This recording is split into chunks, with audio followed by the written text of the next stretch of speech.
Dieu devant. Vous devez glorifier le nom du Seigneur. Vous devez faire tout cela avec la tente de l'Éternel pour élever le nom de Dieu. Le chanson n'a pas fait. Donne à César ce qui est à César, à Dieu ce qui est à Dieu. Ça veut dire que si tu prends la place de Dieu, tu donnes à César. Tu as matin pour tes sorties du gouffre. Il est venu ce matin pour tes sorties de la famille. Pour te mettre sur le mandat la plus élevée. Pour te mettre sur le mandat la plus élevée. L'agneau est venu pour t'élever. Il est venu pour t'élever. Ce matin.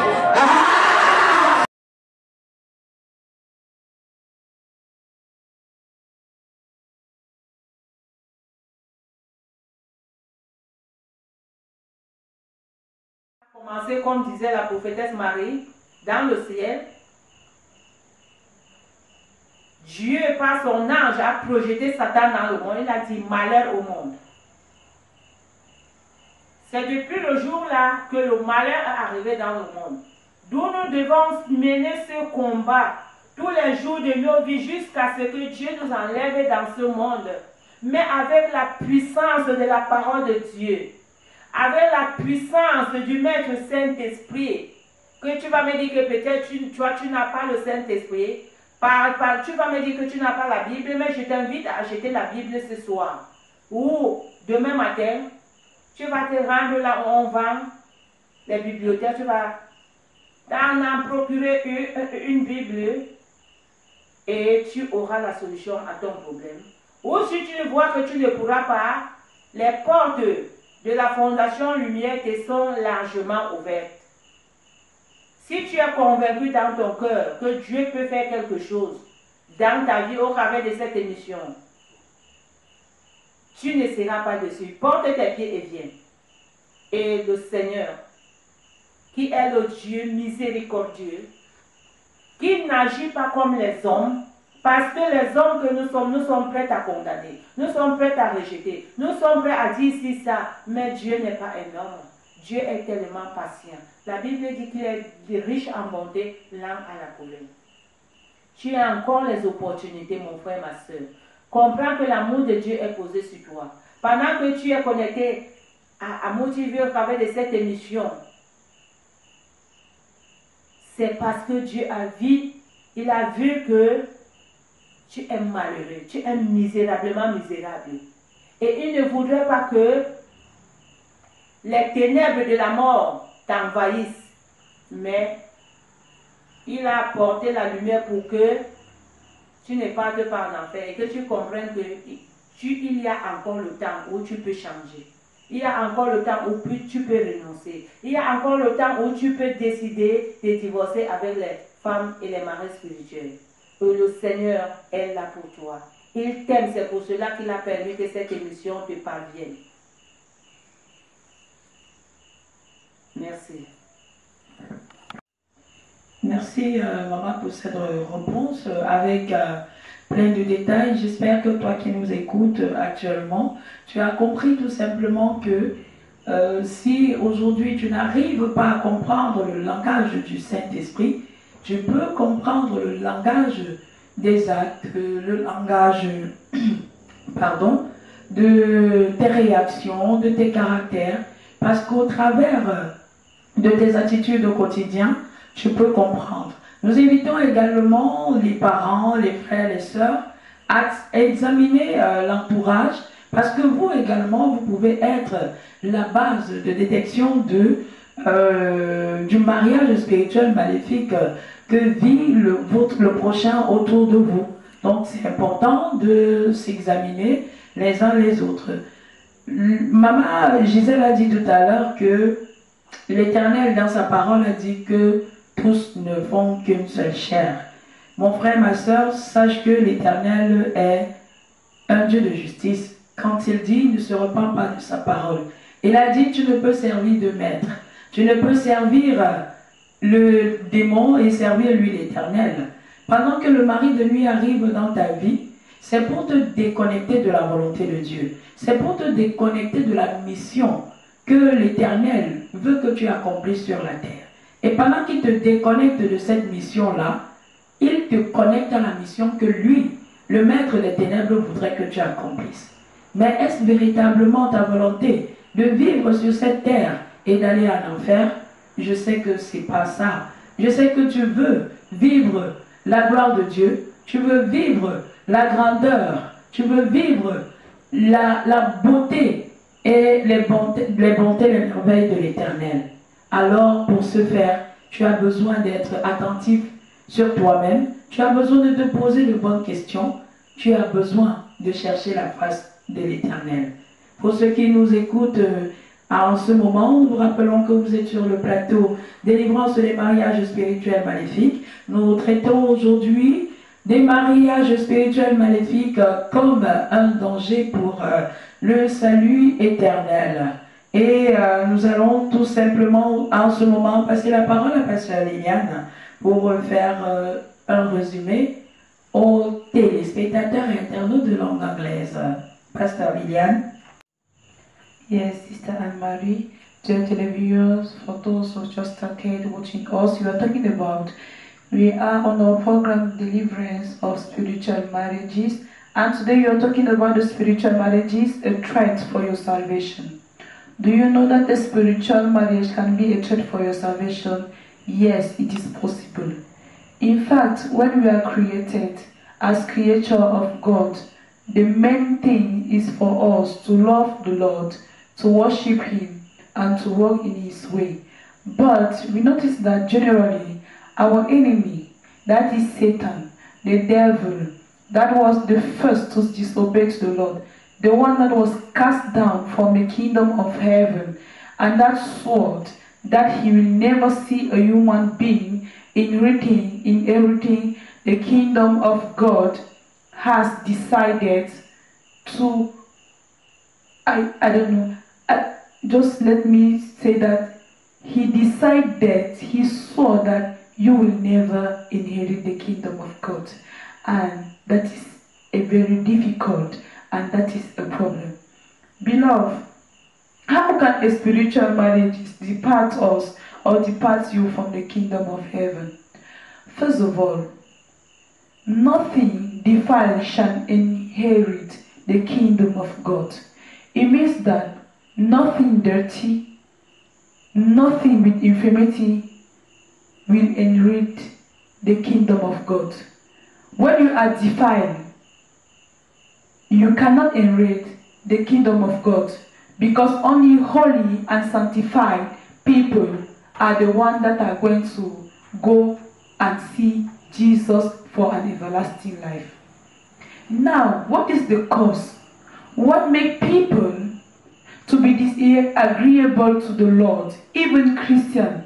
Well, whether you are Christians or not, there are many things. When we are born and we are not walking on the ways of the Lord, there is a problem.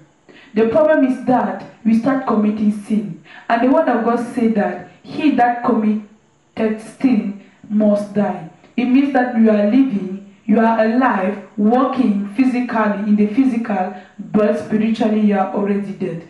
When you are dead like that spiritually, first of all, if you die physically, you will not see God.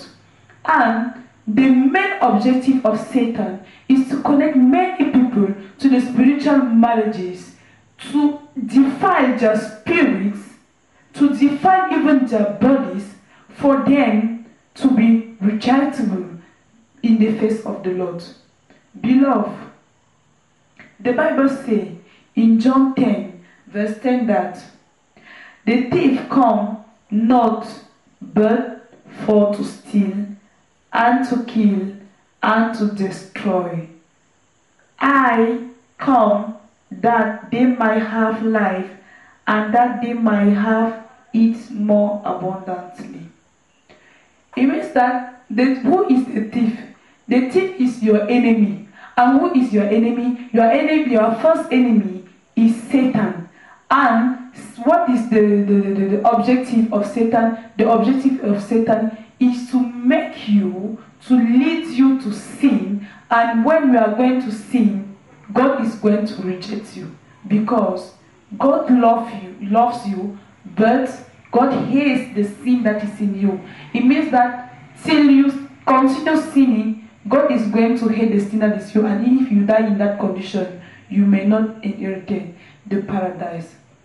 Dear televiewers, it is a serious matter. there are many people victim of spiritual marriages, and there are many causes to those spiritual marriages.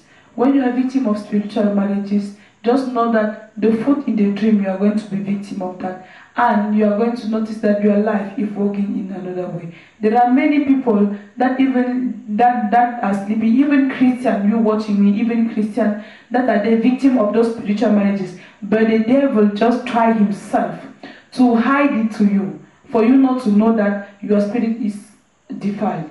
Beloved, when you are talking today, the first thing you have to do is to ask for your God. Father, I'm watching this, I'm listening to this. Is that true, what I'm hearing about? Show me the truth, and the light of God is going to enlighten you. We are going to continue. The second point was, what can we do to have an everlasting salvation? We said that you can lose your salvation. You can lose your salvation. You can lose your salvation. How can you lose your salvation? If you are even on the word of God and you continue seeing yourself being fed in the dream, having sexual relationship with spiritual husband, just know that you can easily lose your salvation. Because when you are a victim of that, you are going to notice that you will be led only in the way, on the way of sin. When you are a victim of such kind of things, physical, in the spiritual, there are many girls, for example, that cannot say no to men. Why? Because they are victim of those kind of things. When men just come to her, the only thing she can say is yes, yes, yes, yes, yes. And that is how many became prostitutes. That is how many just even sometimes became mad because of such kind of thing. You are going to notice that even your way of living, you are not living a normal life. Why? Because you are a victim of such kind of thing. Now, what can we do to have the everlasting salvation? First of all, the main door to inherit the salvation is Jesus. If you have never heard about Jesus, I'm talking to you now about Jesus. First of all, you have to accept that without Jesus, you cannot see God.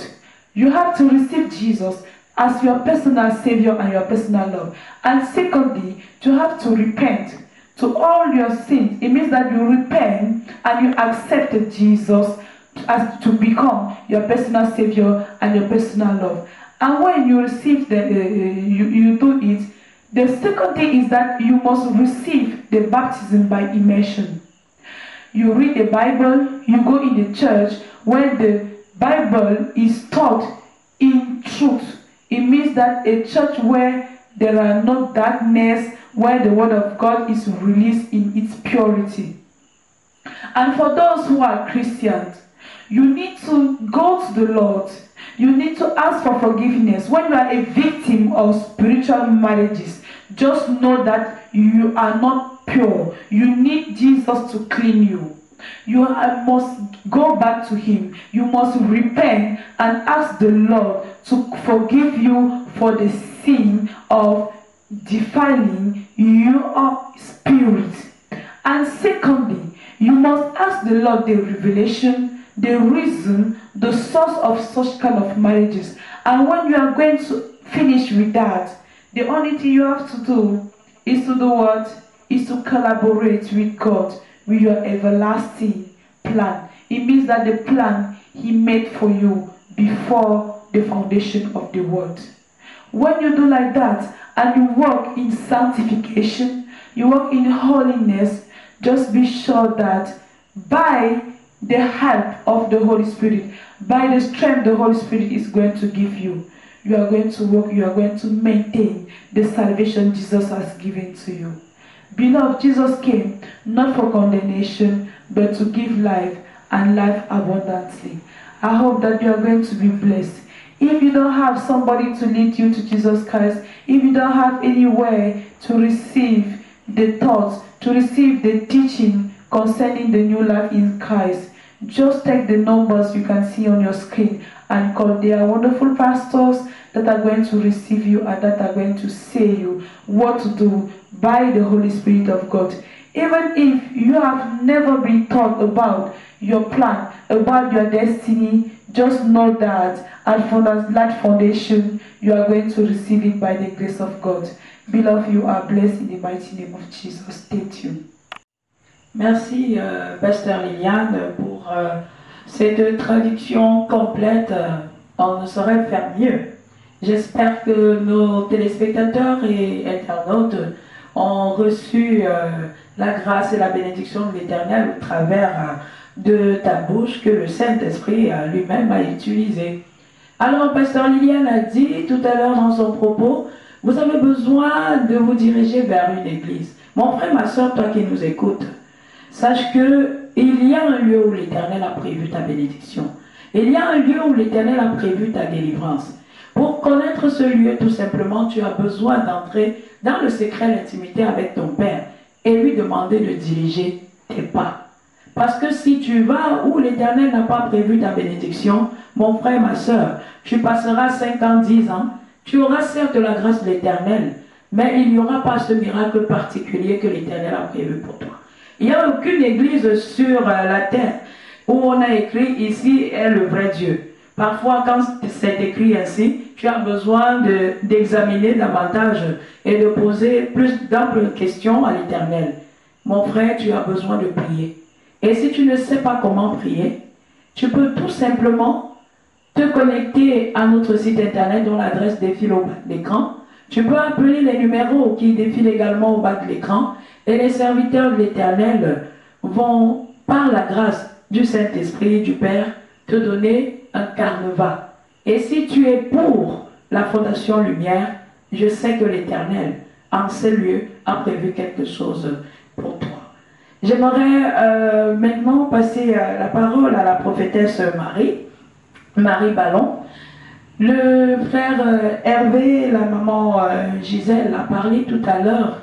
Ils ont parlé tout à l'heure de comment finalement le mariage spirituel opère pour qu'on soit en dehors de la volonté de Dieu pour notre vie. Mais je retiens quelque chose d'important.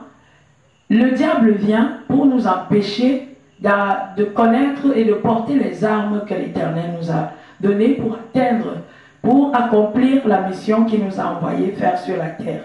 Alors, par comparaison, je sais qu'il y a un frère, une sœur qui se pose la question, mais finalement, c'est quoi ces armes-là? Quelles sont, quand on a demandé à l'Éternel sa volonté pour notre vie, quelles sont les armes qu'il nous donne pour accomplir cette mission-là? Et de l'autre côté, lorsque le diable nous impure, parce que la Bible dit dans 1 Corinthiens chapitre 6, verset 16, que lorsque nous allons avec la prostituée, nous portons le corps de la prostituée et nous devenons une même chair avec elle. D'accord? Alors sur cette base-là, lorsque nous nous écartons de la volonté de Dieu, de la mission de Dieu, quelles sont les armes que l'ennemi nous fait porter finalement pour pouvoir plutôt accomplir le dessein des ténèbres, non le dessein de Dieu. Alors, en quelques mots, c'est quoi les armes de l'Éternel et c'est quoi les armes des ténèbres que nous pouvons porter à nous, qui nous donnent finalement ce signal-là que quelque chose ne va pas, quelque chose n'est pas cohérent avec la volonté de Dieu pour nous. Oui, déjà, la Bible nous dit que Dieu a créé l'homme pour accomplir ses desseins à lui, Dieu. Pour dire que toi, l'homme, tu as été créé pour que les desseins de Dieu soient accomplis. Et pendant que tu as été créé pour les desseins de Dieu bien-aimé, l'ennemi qui est Satan connaît tout cela. Et étant sur la terre, qu'est-ce qu'il fait? Il a pour devoir de t'empêcher afin que ce à quoi tu as été créé, que cela ne se manifeste jamais. Et nous devons comprendre une chose, que la nature spirituelle est la nature de Dieu. Donc ce qui est esprit est connecté directement à Dieu. Et qu'est-ce qui s'est passé, bien-aimé? Pendant que Satan s'est porté garant dans l'esprit de pouvoir te lier à des impuretés, il s'est porté garant dans l'esprit de pouvoir t'impurer. Lui, il a compris que ton esprit étant déjà impur, tu n'as plus accès à te connecter à Dieu véritablement. Tu n'as plus accès à accomplir les desseins de Dieu si ton esprit est impur. Puisque quand tu es victime des couches de nuit, quand tu es victime de cet acte sexuel, C'est ton esprit d'abord qui reçoit cette impureté. Et ton esprit connecte à la chair directement. Et tu te retrouves que les trois personnes, l'âme, l'esprit et le corps, deviennent impurs. Mais ça commence d'abord par l'esprit. Et pendant que l'esprit est impur maintenant, bien-aimé, devant Dieu, tu n'es plus cette personne-là auquel la lumière doit briller. Tu es déjà victime de cette impureté qui te couvre. Et quand l'impureté te couvre déjà, bien-aimé, tu ne peux plus accomplir les desseins de Dieu normalement. Car pour accomplir les desseins de Dieu, il faudrait que tu sois sanctifié. Pour accomplir les desseins de Dieu, il faudrait que tu marches selon les ordonnances de la parole divine. Et de là maintenant, tu pourras accomplir les desseins de Dieu. Et quand tu es victime de ces couches de nuit, bien-aimé, par le mari ou bien la femme de nuit, il y a plusieurs âmes que tu reçois. Et quand tu reçois ces âmes, bien-aimées, ces âmes ont pour but de pouvoir te conduire à te séparer de Dieu totalement. Je vais prendre l'exemple d'une jeune fille qui est à chaque fois victime des couches de nuit. Au travers de l'impact de ces couches de nuit qu'elle reçoit à chaque instant, peut l'entraîner à des désirs, instances du péché. Par exemple, il y a certaines personnes aujourd'hui qui sont accros au sexe, pas parce qu'ils veulent, mais il y a une impulsion qui sort de ces relations sexuelles des maris et des femmes de nuit, et pendant qu'il est victime de ça constamment, il se retrouve charnellement qu'il devient accro du sexe. Et déjà, quand on est accro du sexe, bien-aimé, on se met à faire de n'importe quoi, on commet l'impudicité, on est là dans l'adultère et tout, on se retrouve déjà sale devant Dieu. Et quand on est sale, on ne peut plus accomplir les desseins de Dieu. Déjà là, tu n'es plus avec Dieu, mais tu es déjà séparé de Dieu. Séparé de Dieu comment? Parce que la Bible dit que ce sont nos péchés qui nous éloignent de Dieu. Déjà quand ton esprit est impur, bien-aimé, tu es déjà éloigné de Dieu. Et il y a plusieurs âmes que pendant que tu reçois les couches de nuit par des maris ou bien des femmes de nuit, il y a plusieurs âmes que Satan met en toi. Et ces âmes, ce sont les âmes destructives pour te détruire complètement, pour te rendre néant et pour que tu n'aies pas assez de pouvoir accomplir les desseins de Dieu. Mais cependant, bien-aimé, quand tu es en Jésus, quand tu fonctionnes avec Jésus, quand tu fonctionnes avec le Saint-Esprit de Dieu, il y a plusieurs âmes également que Dieu te donne pour pouvoir accomplir ses desseins. Je peux prendre, quand tu connais déjà Dieu, il y a certaines personnes qui ont la force de résister dans certaines situations. C'est une âme bien-aimée. Il y a certaines personnes qui marchent dans la détermination. Ils sont déterminés dans ce qu'ils font. C'est également une âme que Dieu donne. Il y a plusieurs âmes qu'un véritable chrétien peut recevoir de son Dieu. Plusieurs âmes qui vont permettre à un véritable chrétien de pouvoir continuer la marche sans toutefois regarder en arrière. Puisque quand on connaît déjà Dieu bien-aimé, il se dispose de pouvoir nous remplir, sachant que étant remplis, nous ne pouvons pas encore aller chercher dans le monde ce que lui, il nous a donné. C'est pour nous empêcher de pouvoir copier ce qui est dans le monde. Donc, dans ces deux cas bien-aimés, et nous ne cesserons de signaler une chose, c'est quoi? C'est que Satan n'est qu'un imitateur. Il imite ce que Dieu a déjà construit depuis. Tout ce que Satan fait, ce n'est pas lui qui est le créateur ni le fondateur, mais il a vu quelque part. Et il voudrait juste copier pour défier la personne qui en a fait la première.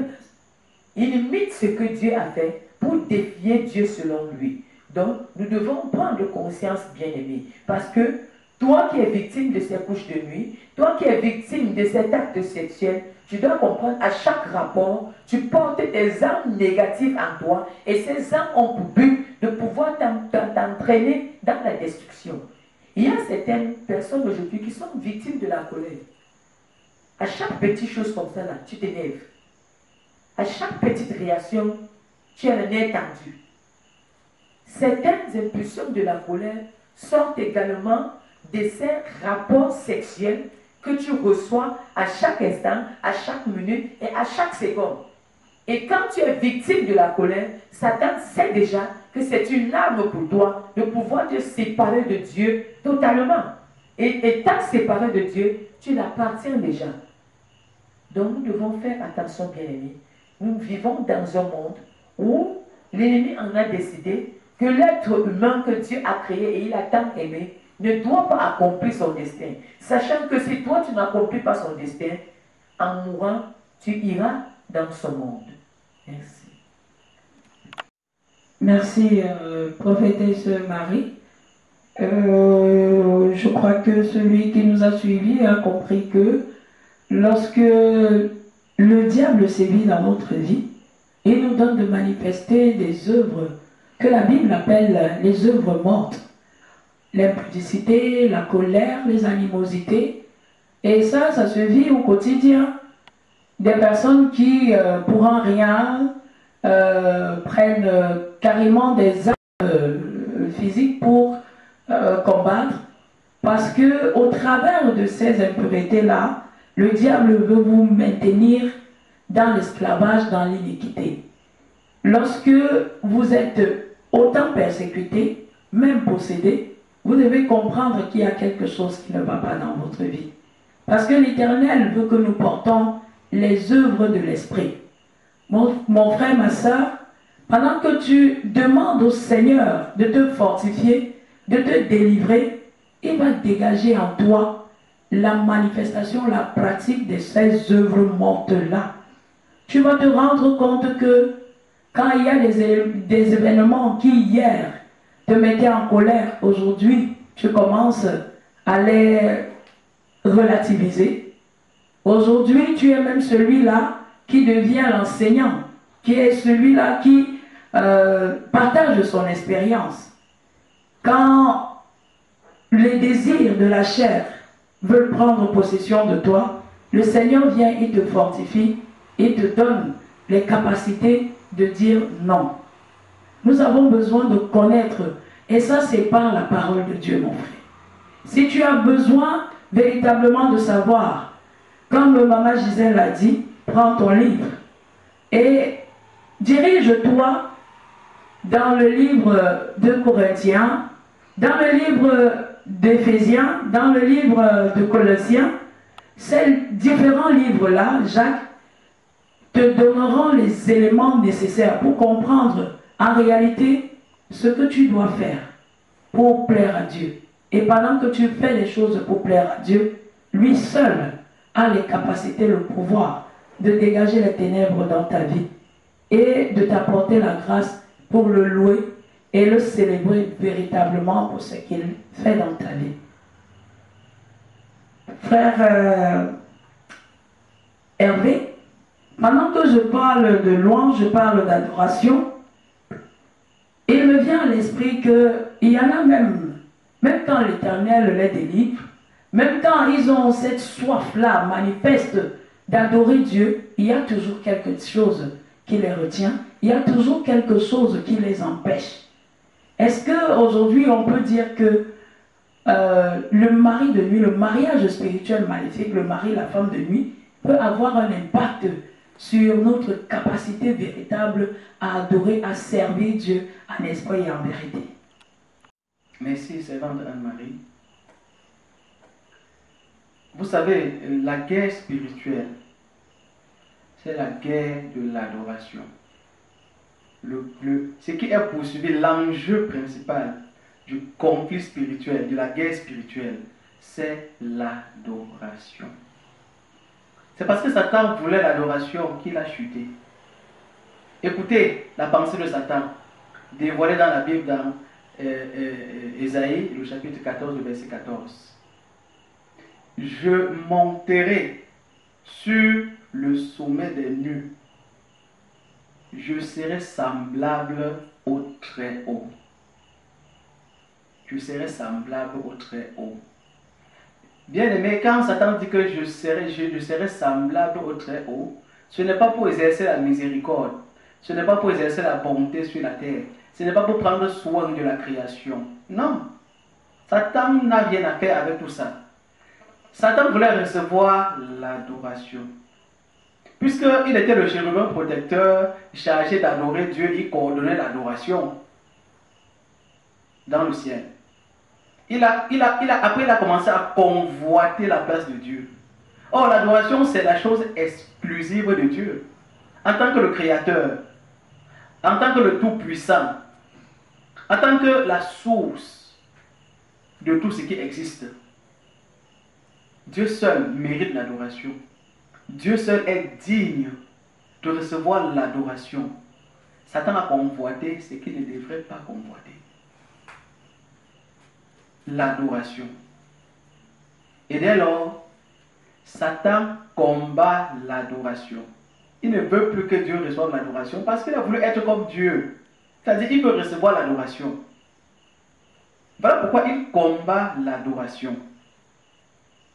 Et la prophétesse Marie a si bien expliqué cela. Je vais dire quelques mots seulement pour éclairer davantage nos téléspectateurs et internautes. Prenons cette image.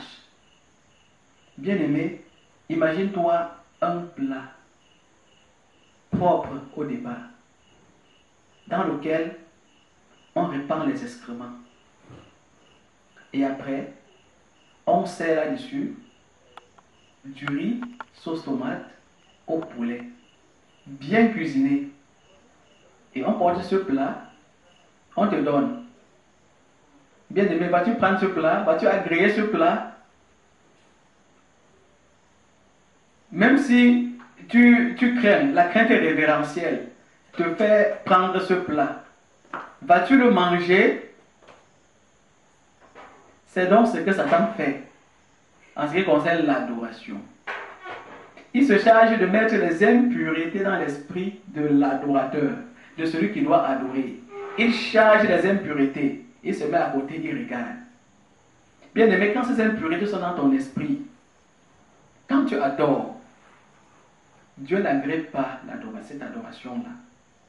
Parce que tu es impur. Et ce qui vient de ce qui est impur est déjà impuré. L'impureté de ton esprit impure déjà ton adoration. Et Dieu ne peut pas agréer une telle chose. Exactement comme toi, tu ne pouvais pas manger le plat de riz et sauce tomate au poulet qu'on a servi sur les excréments. Tu ne peux pas, parce que c'est impur. C'est impur, tu ne peux pas agréer, tu ne peux pas manger. Satan connaît bien ces choses. Voilà pourquoi il passe tout son temps à mettre les souillures dans l'esprit de l'homme. Souvenez-vous bien que Jésus avait dit que l'heure vient, elle est déjà venue, où les vrais adorateurs adoreront le Père en esprit et en vérité. C'est-à-dire que tu te tiens dans la vérité et par ton esprit, tu adores Dieu qui est esprit. Tu adores Dieu qui est esprit. En te tenant dans la vérité, par ton esprit, tu adores Dieu. Or, ce sont là les vrais adorateurs, c'est-à-dire ceux qui adorent avec un esprit pur, débarrassé de toute souillure. Satan combat dans l'adoration à ce niveau. Il attaque l'esprit. Et le moyen le plus rapide pour impurer l'esprit, c'est le rapport sexuel maléfique. Il dépose les impuretés. Et après, tu pars adorer Dieu. Quand tu adores Dieu, bien aimé, l'adoration de Dieu ne l'agrée pas. Parce qu'il y a c'est souillé. C'est souillé, bien aimé. Et toi, étant souillé, qu'est-ce que Dieu peut agréer d'un esprit souillé? Dieu est 3 fois saint. Dieu est 3 fois saint. Quand tu es souillé et que tu adores Dieu, c'est que le plan de Dieu, c'est de te donner la connaissance. Dieu te fait comprendre que tu es souillé. Et Dieu veut maintenant te purifier afin de pouvoir agréer ton adoration. Et Satan connaît bien que Dieu va te purifier. Voilà pourquoi il multiplie les armes pour t'impurer. Il multiplie les armes, les alliances de mariage spirituel. Il met les choses au-devant de toi pour te faire tomber dans l'impudicité, pour te faire tomber dans l'immoralité, afin que les portes soient toujours ouvertes pour qu'il revienne encore mettre l'impureté dans toi. Afin que permanemment, ton adoration soit une adoration que Dieu n'agrée pas. Et que tu crois que tu es adorateur dans l'église, tu adores même jusqu'à te coucher devant Dieu, dans sa maison. Certes, tu es en train de croire que tu fais très bien, mais Satan rit. Parce que Satan sait qu'il t'a souillé. Et que ton adoration là, le Dieu saint ne doit pas l'agréer. Bien aimé, voilà pourquoi le Dieu saint, Jésus-Christ, a suscité cette émission pour t'éclairer. Toi qui as le désir de l'adorer, tu dois l'adorer dans la pureté. Ton esprit doit être pur. Ton esprit est souillé. Ce Dieu saint n'agrée pas cette adoration. Et tu seras tellement surpris ce jour-là. Quand Jésus va dire, quand tu vas voir que tu es chez Satan après ta mort. Tu vas te dire, mais pourtant j'ai passé tout mon temps à adorer Dieu dans sa maison. Je l'ai servi, j'étais pasteur, j'étais prophète, j'étais évêque, j'étais archevêque. Bien aimé, ce n'est pas ça. Si tu es archevêque, tu connais la Bible de Genèse Apocalypse, l'Esprit de Dieu t'a donné les révélations, et tu constates que tu passes encore le temps à avoir les couches de nuit, il faut savoir que ton salut éternel est en danger, et que même ton œuvre là n'est pas agréée, parce qu'elle est pure. Bien aimé, c'est sérieux. C'est un aspect secret caché que maintenant Jésus veut que toi et moi, nous sachions, afin de devenir ces adorateurs-là que le Père cherche. Vous voyez, dans Jean chapitre 4, les versets 23 et 24, la Bible dit clairement que le Père cherche. On cherche ce qui est rare. On cherche ce qui est rare. Ça veut dire que Satan a tellement impuré les êtres humains par ses techniques de combat, par ses stratégies de combat, que quand Dieu regarde les adorateurs, ceux qu'il adore sur la terre, il cherche les vrais. Il cherche les adorateurs à l'esprit purifié, au cœur pur. Les adorateurs remplis de la parole de son Fils. Les adorateurs remplis de l'obéissance à la voix de Dieu. Il les cherche. Ils cherchent. Ils sont rares. Parce qu'il y a quelqu'un qui a décidé que toi et moi, nous n'entrerons pas dans le royaume.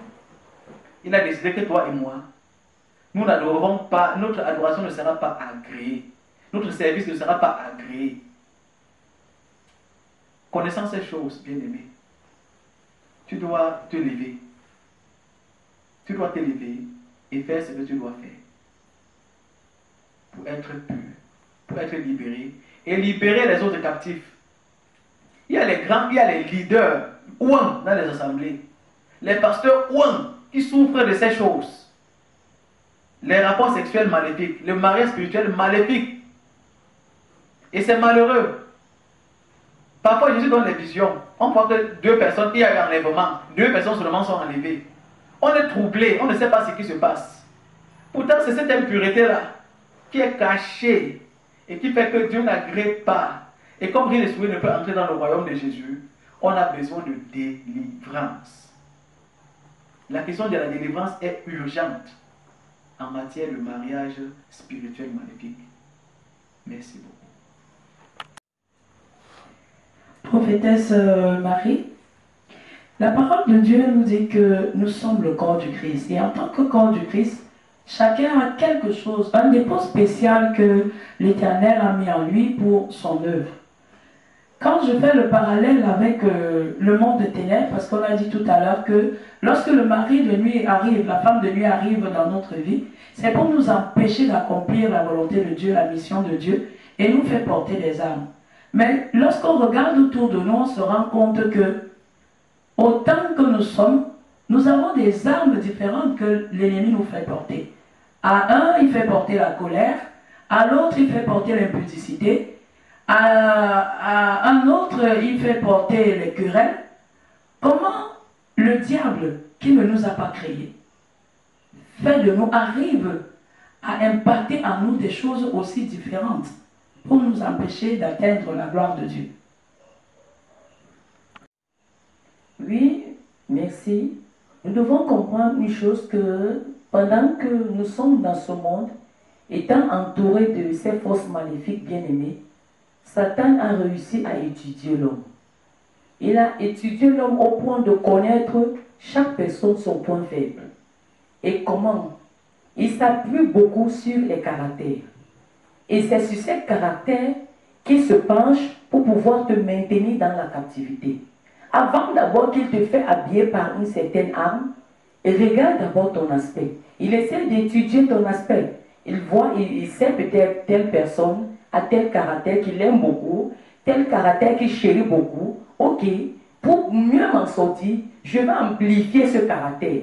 Et comment je vais amplifier ce caractère? Pendant que je vais diriger un mari de mieux ou une femme de mieux vers cette personne, ça va permettre que ce caractère sera beaucoup plus amplifié. Et quand ce caractère sera très bien amplifié, ça va fermer les portes à cette personne, les portes du salut, ça va fermer les portes de la gloire et ça va ouvrir les portes à l'enfer. Pour dire quoi? Dans ce que nous sommes bien-aimés, Satan nous connaît tellement. Pourquoi? Parce que nous-mêmes également, nous nous laissons connaître par Satan. Comme le Saint-Esprit de Dieu nous connaît, c'est ainsi que les démons cherchent à nous connaître. Nous devons faire beaucoup attention.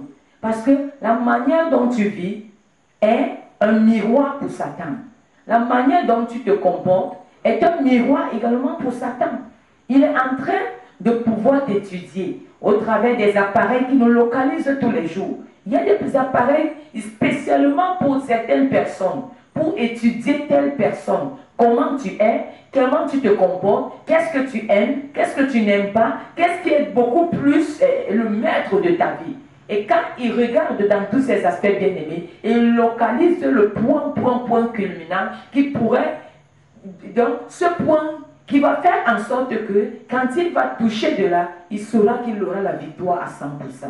Nous devons faire beaucoup attention parce que il est vrai que le diable n'a pas le monopole de la connaissance, mais c'est quelqu'un qui cherche beaucoup.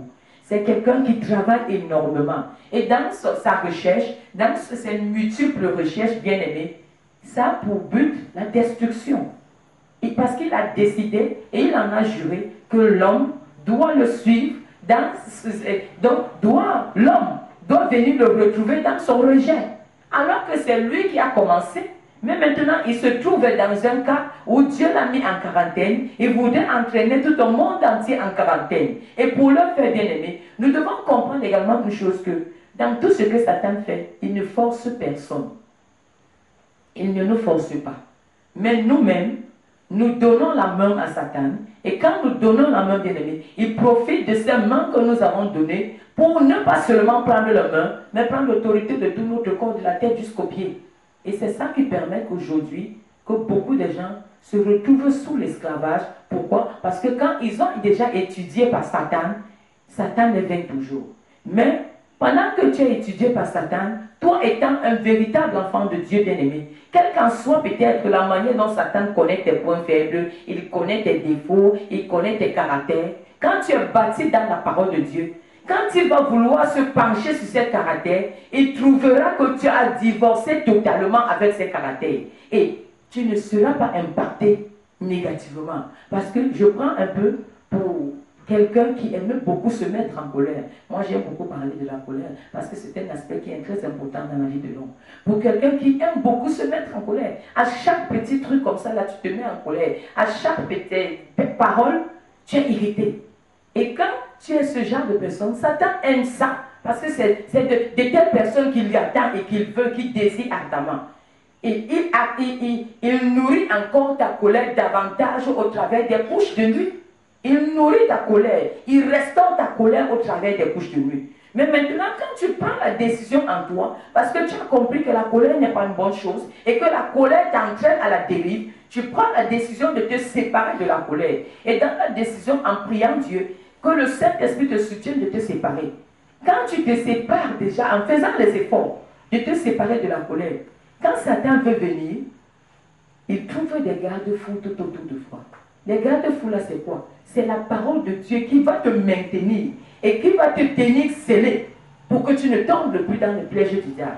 Et quand Satan va t'attaquer une fois, tu n'as pas réagi. 2 fois, tu n'as pas réagi. Peut-être même 3 fois ou 4 fois, 5 fois, tu n'as pas réagi. Il comprendra que dans ce domaine de la colère, cet homme qui est là en haut, comme il l'appelle souvent, t'a donné les armes pour le vaincre. Il va vouloir maintenant chercher ailleurs, là où il peut t'avoir. Mais sur le domaine de la colère, il comprendra déjà qu'il a été vaincu. Donc, c'est un peu ça, cet aspect.